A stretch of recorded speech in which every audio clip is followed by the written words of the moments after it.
In this video, let us see the working of half adder, and we shall write the Verilog code for this particular half adder using different styles of modeling. So different styles of modeling are gate level modeling, data flow modeling, and behavioral modeling. So first we shall understand the working of half adder. So this is a block diagram of half adder. So it contains two inputs which are A and B, and these are nothing but the outputs. So here outputs are sum and carry. And here comes the truth table. So truth table will give the relationship between input and output. So here two inputs are there, which is A and B, followed by outputs are nothing but sum and carry. So here number of inputs are 2, so that's why I'm taking n is equal to 2. So the number of combinations are 2 power n, which is nothing but 2 power 2, 4. So 4 indicates 0, 1, 2, and 3. So all these are decimal equivalents, and we have to write the binary equivalents for this particular 0, 1, 2, and 3. So 0 is represented as 0, 0, 1 is represented as 0, 1, 2 is represented as 1, 0, 3 is represented as 1, 1. So this is how I filled the truth table under inputs column. So as it is half adder, which will add two inputs, which is A and B. So see here 0 plus 0 will give sum as 0, carry as 0. 0 plus 1 will give sum as 1, carry as 0. 1 plus 0 will give sum as 1, carry as 0. 1 plus 1. This is special case. See here 1 plus 1. So in general mathematics, we know that 1 plus 1 is nothing but 2. Now we have to represent this 2 in terms of binary equivalent. So the binary representation of 2 is 1, 0. So here this 1 is nothing but carry and 0 is nothing but sum. So that's what I've written. Sum is 0, carry is 1. Next, we shall do the K-map for this particular truth table.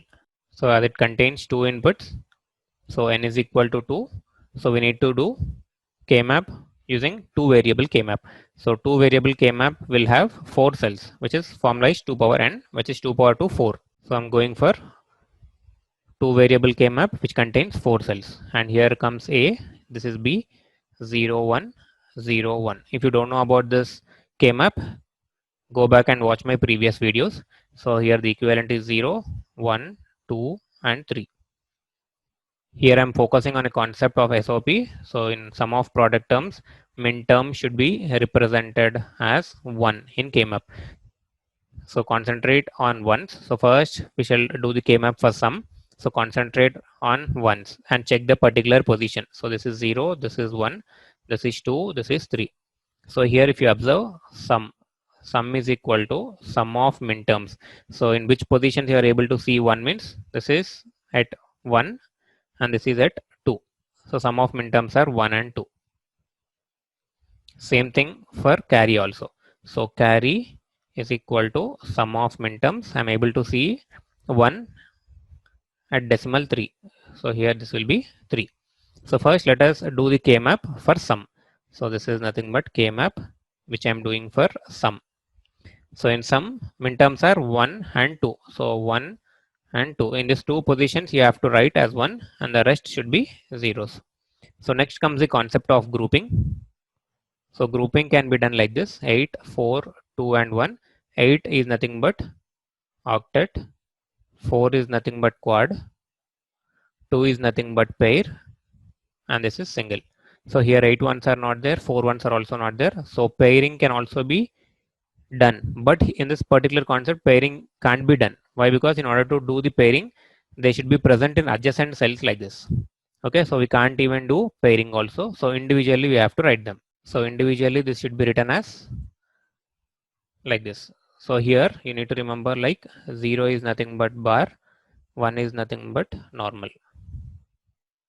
So here check this particular horizontal position as well as vertical position. So here under A it is 0, so that's why it is A bar dot B. And this is also single, you have to write it like this. This is A dot B bar. So final answer for sum is A B bar plus A bar B, which is nothing but A XOR B. So this is a way of doing K-map for sum. Let us do the K-map now for carry. So again same concept, two inputs. So two variable K-map, AB, this is 0, 1, 0, 1. Here it is 0, 1, 2 and 3. Check for 1 under carry column. So here you'll be able to see 1 and the equivalent for this is 3. So only here you'll get 1, rest everywhere it will be zeros. Now the concept of grouping, so only single one is there, you have to write the equivalent. The equivalent for this is A dot B. So finally I'll get answer for carry as A dot B. So we got the answers for sum and carry. So sum is nothing but A XOR B, carry is nothing but A dot B. Now using this particular Boolean expressions, I have drawn the logic diagram. This is called as logic diagram, which contains XOR. This is XOR gate and this is AND gate. Okay, so the two inputs for XOR gate is A and B and output is sum, so that I'll get it is A XOR B. Similarly for AND gate, inputs are A and B, so that carries A dot B.